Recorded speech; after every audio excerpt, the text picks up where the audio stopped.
के रेखा recording studio Gauri बाजार। पिया हो देव घर में चला तू जलवा ढारिया के। पिया हो देव घर में चला तू जलवा ढारिया के।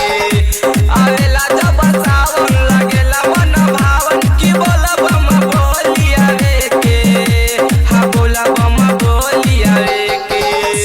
पिया हो देव घर में चला तू